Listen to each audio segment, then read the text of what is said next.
పాక్పై వెనకడుగుతో తిరగబడ్డ దేశం, దేనికి భయపడి కాల్పుల విరమణకు ఒప్పుకున్నట్టు, అమెరికా చెప్పగానే ఎందుకు విన్నట్టు, ట్రంప్కు ఎందుకు భయపడుతున్నట్టు, ఈవీఎం స్కామ్ ఉనికిస్తుందంటూ సోషల్ మీడియాలో పోస్టులు, నెటిజన్లకు కౌంటర్ ఇవ్వలేకపోతున్న బీజేపీ, కాంగ్రెస్ విపక్షాల లేఖాస్త్రాలతో డిఫెన్స్ లో పడ్డ కమలదళం.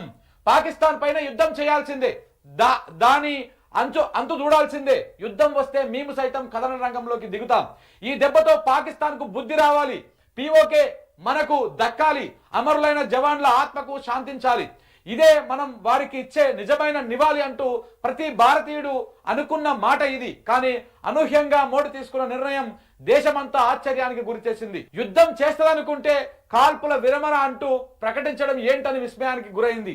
అమెరికా చెప్పిందని 140 కోట్ల మంది ఆకాంక్షలను తొక్కిపట్టడం ఏంటని దేశము ఎదురు తిరిగింది. అయితే ట్రంప్ మోడీ మధ్య ఆ సీక్రెట్ ఏంటంటే చర్చ మొదలైంది. ఆ జరిగినటువంటి సీక్రెట్ చర్చ ఏంది అనేది ఒక చర్చ మొదలైంది. ఈవీఎం గుట్టు ట్రంప్ చేతిలో ఉందనే మోడీ వెనకడుగు వేశారనే ప్రచారం కూడా సోషల్ మీడియాలో బాగా జరుగుతూ ఉంది. నిన్న ఏ లైవ్ కిందికి పోయి చూసినా, ఎక్కడ పోయి చూసినా మోడీ ఎందుకు భయపడ్డాడు అంటే ఒకటి ఈవీఎం, లేకపోతే ఒకటి అదాని. ఈ రెండు అదాని లేదా ఈవీఎం, ఈ రెండు స్కాముల వల్లనే మోడీ భయపడ్డాడు అనేటువంటి అంశాన్ని సోషల్ మీడియా వేదికగా ప్రజలు అభిప్రాయాన్ని వ్యక్తం చేస్తూ ఉన్నారు. మరి ఇందులో ఏది వాస్తవం, దేనికోసము ఆయన వెనక్కి తగ్గిండు? నిన్న చూడండి మీరు స్టేట్మెంట్లు కూడా, నిజంగా వారిన దేశ ప్రధాని ఇంతకు మించినటువంటి పెద్ద అంశం ఉంటుందా? ఒక దేశానికి ఇంకొక దేశంతో యుద్ధం జరుగుతూ ఉంది, మన దాయాది పాకిస్తాన్తో యుద్ధం జరిగి అర్ధాంతరంగా మీరు కాల్పులు విరమించుకున్నారు, ఎందుకు విరమించుకుర్రో చెప్పడం కోసము ప్రధానమంత్రి మోడీ గారికి చెప్పడానికి సమయం దొరకలేదా? నిన్న ప్రధానమంత్రి మోడీ గారు వచ్చి చెప్పొచ్చు కదా, మీడియా బ్రీఫింగ్ ఇవ్వచ్చు కదా, ఎందుకు ఇవ్వలే? దేనికోసం ఇవ్వలేదు?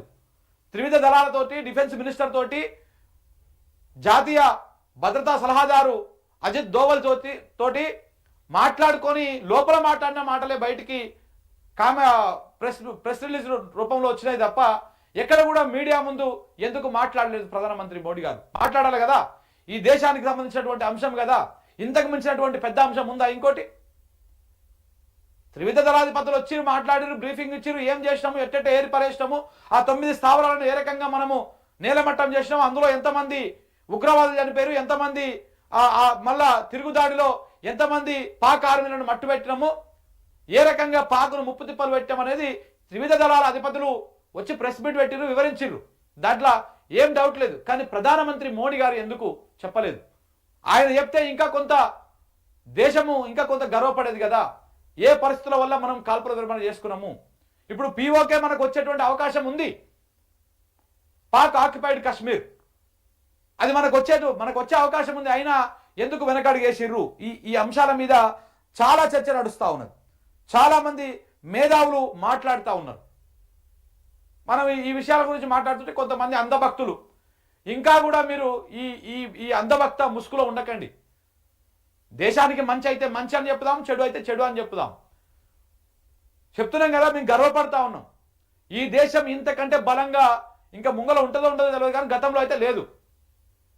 మోడీ చాలా బలంగా ఉన్నాడు, ప్రపంచ దేశాలను ఇన్ఫ్లుయెన్స్ చేసేంత స్థాయిలో ఉన్నాడు మోడీ.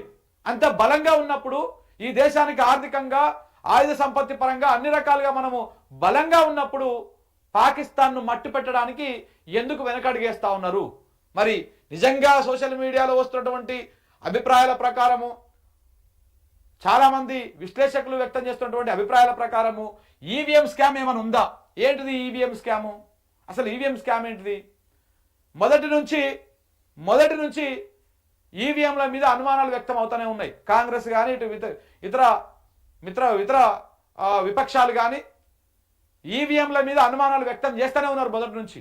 ఈ ఈవీఎంల ట్యాంపరింగ్ చేసి ఎన్నికలని ప్రభావితం చేస్తూ ఉన్నారు, ఫలితాలను మార్చేస్తా ఉన్నారు అని చెప్పేసి రకరకాల వీడియోలు కూడా బయటకు వచ్చినాయి. గతంలో ఒకదానికి ఓటేస్తే ఇంకో దానికి పడుతుంది, పువ్వు కారు మీద ఓటేస్తే పువ్వుకు పడుతుంది, చెయ్యి మీద ఓటేస్తే పువ్వు పడుతుంది, ఇలాంటి వీడియోలన్నీ కూడా బయటకు వచ్చినాయి.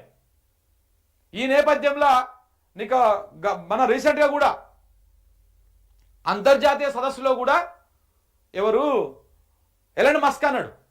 ఎలన్ మస్క్ ఒక అంశాన్ని కూడా ట్వీట్ కూడా వేసిండు కదా రీసెంట్గా. ఎలన్ మస్క్ ఈవీఎంలను ట్యాంపరింగ్ చేయడము ఈజీ, మేము చేసి చూపిస్తాము అని చెప్పిండు. ఆయన వాళ్ళు ఎక్స్ సంస్థ కూడా ప్రకటించి ఒక ట్వీట్ కూడా వేసింది. ఇంటర్నెట్ కనెక్షన్ లేకపోయినా ఈవీఎంలను ట్యాంపరింగ్ చేయొచ్చు అని చెప్పేసి వాళ్ళు చెప్పడం జరిగింది.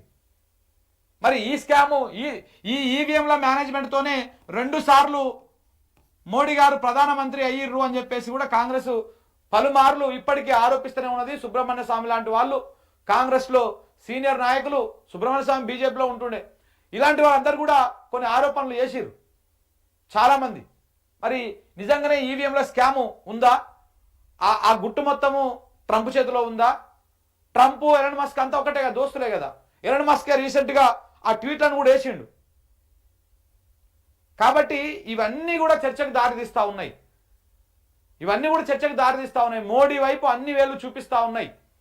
మోడీని పాకిస్తాన్తో యుద్ధం స్టార్ట్ చేసినప్పుడు మోడీని ఈ దేశంలో ఉన్నటువంటి ప్రతి పౌరుడు అభినందించిండు. పార్టీలకు, మతాలకు, కులాలకు అన్నిటికీ అతీతంగా మోడీ వెనకాల నిలబడ్డారు.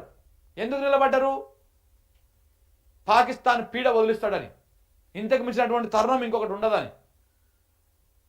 ఇప్పుడేమైంది? చివరికి అదే ఏ జనం అయితే మోడీ వెనకాల ఉన్నారో ఆ జనమే ఇవాళ మోడీ వైపు ఎలుతూ చూపిస్తావు. ఎందుకు భయపడ్డావు మోడీ? దేనికోసం భయపడ్డావు? ఈవీఎంల స్కామ్ ఉందని భయపడ్డావా? అదానీ కోసం భయపడ్డావా? ట్రంప్ చెప్పగానే ఎందుకు నువ్వు విన్నావు? ఎందుకోసం విన్నావు అనేటువంటి చర్చ బాగా నడుస్తూ ఉంది మిత్రులారా. కాబట్టి ఈ రకంగా ఒక చర్చ అయితే నడుస్తూ ఉన్నది. ఒకసారి ఈ వార్తను కూడా పూర్తి స్థాయిలో చదువుదాం. కొంతమంది విశ్లేషకులు కూడా దీని మీద మాట్లాడారు. భారత్ పాకిస్తాన్ మధ్య యుద్ధం అనివార్యం అవుతున్న వేళ ప్రధానమంత్రి నరేంద్ర మోడీ తీసుకున్న నిర్ణయము దేశాన్ని విస్మయానికి గురి చేసింది. నిజంగానే విస్మయానికి గురి చేసింది. ఆశ్చర్యపోయింది దేశం.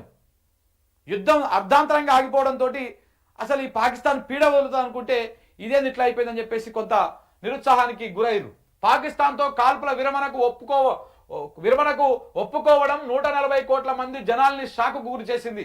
మన బిడ్డల్ని పొట్టన పెట్టుకున్నటువంటి పాకిస్తాన్ పైన యుద్ధం చేయాలని, ఉగ్రవాదాన్ని పూర్తి స్థాయిలో అంతం చేసి అమరులైన జవాన్లకు ఆ విజయాన్ని అంకితంగా ఇవ్వాలని అంతా అనుకున్నారు. కానీ అగ్రరాజ్యం అమెరికా చెప్పిన మాటకు తలొగ్గి ప్రధానమంత్రి నరేంద్ర మోడీ కాల్పుల విరమణకు ఒప్పుకోవడాన్ని దేశమంతా వ్యతిరేకించింది.